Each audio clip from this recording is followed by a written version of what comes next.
Induzir, tu estás deixando claro um processo de consumo, né? Quer dizer, total. induz ao consumo. Total. E quando tu fala em estimular para quê? Eu acho que estimular realmente que aquela obra, ela, como dizia o André Bazin, né, ela permaneça com o espectador depois de terminada.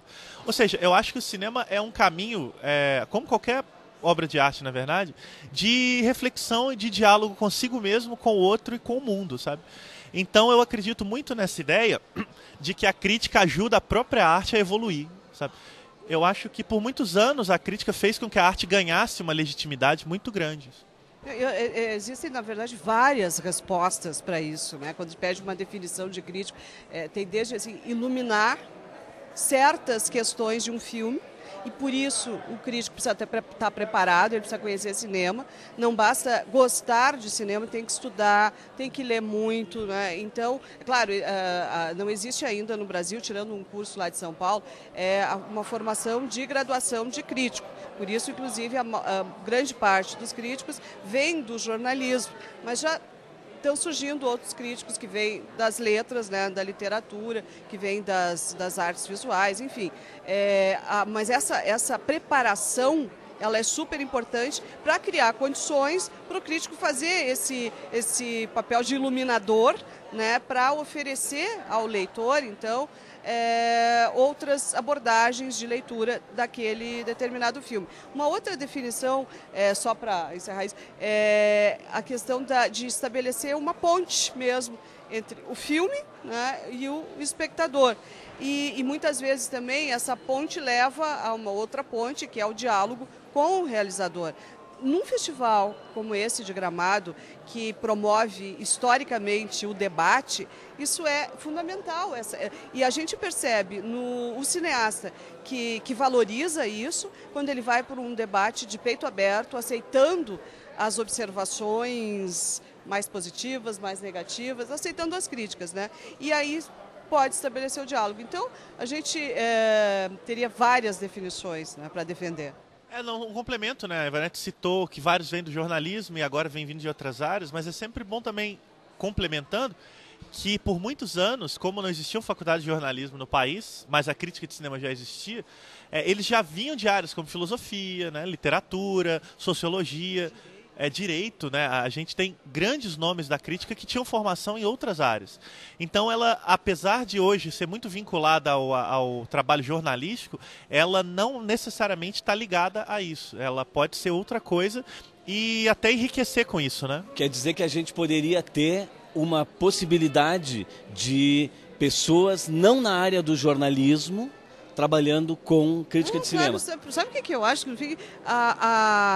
Acabou virando isso, essa vinculação umbilical aí com o jornalismo, porque os jornais, enquanto empresas, se começaram a utilizar a mão de obra do jornalista para escrever crítica também. Isso é uma questão de ordem empresarial, capitalista e tal, e o ideal mesmo não seria essa vinculação ser tão forte. Seria talvez até uma volta à possibilidade de tu ter várias profissões, cada uma até direcionando aquele crítico a se especializar mais, talvez, em alguma coisa e poder contribuir com a sua visão mais fortemente e com mais autoridade sobre...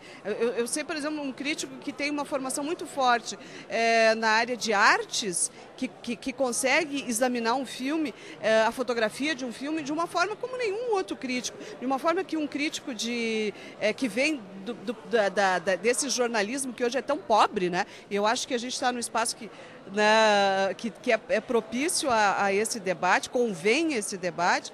Então, acho que uma volta até a diversificação de áreas seria mais interessante. E tem aí uma questão também de que quando o crítico atua no meio jornalístico ou escreve para os veículos de jornalismo, criou-se ao longo do tempo uma certa noção de que a crítica serviria para informar. Eu particularmente não acredito, não acho que a crítica deva informar. Informar é outra coisa. A crítica busca tudo isso que a gente está falando. Então, começa a se misturar a noção do jornalismo com a noção da crítica, que são bastante diferentes. Muito bem. No próximo bloco, nós vamos continuar conversando sobre isso e vamos falar sobre a formação dos críticos e vamos falar também sobre atualmente algumas situações que nos levaram a refletir mais sobre a crítica de cinema. Você que está conosco, aguarde um momento e nós já voltamos com o Mídia em Foco de hoje.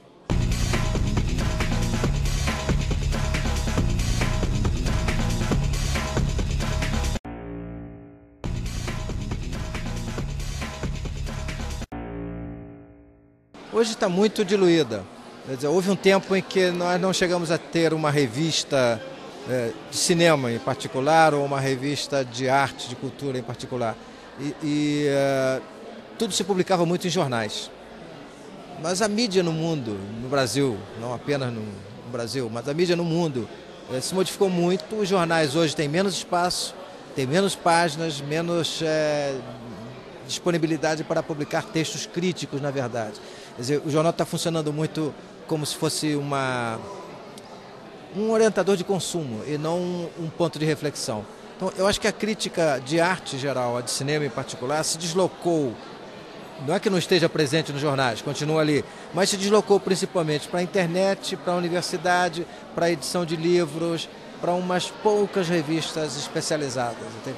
Então, ela não tem mais uma presença tão facilmente visível como tinha na época em que se fazia nos jornais diários, com textos mais longos e com uma característica que, para mim, na área de cinema era especialmente interessante, porque você tinha uma longa reflexão simultânea à presença do filme na sala de cinema.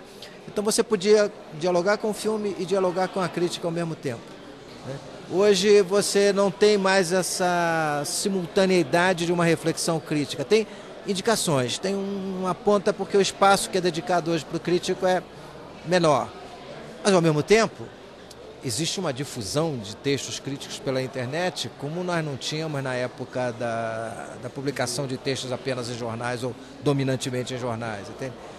A maior ou menor profundidade desses textos a gente pode discutir, mas, de qualquer modo, existe ainda algo muito novo, mas existe uma atividade crítica grande na internet que complementa a atividade que já se deslocou para a universidade há muito tempo. Entende?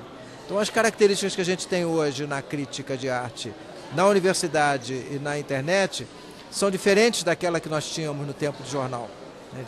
De um certo modo, na internet você tem uma crítica mais passional, mais afetiva, mais imediata, de dizer adorei, não gostei nada, entende? Enquanto que na universidade você tem uma crítica muito na forma, com uma construção acadêmica.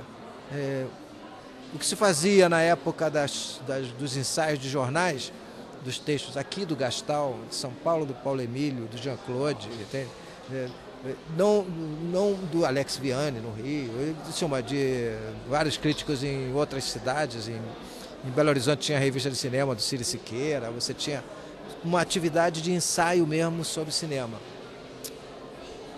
Na universidade, o que você tem é uma crítica mais acadêmica, não há nada a ver com isso. Na internet, o que você tem é uma crítica passional, ligeira, curta, breve, também não tem nada a ver com isso. Mas, de qualquer maneira, a minha sensação é de que a internet começa a dar outros elementos para você poder fazer crítica de arte.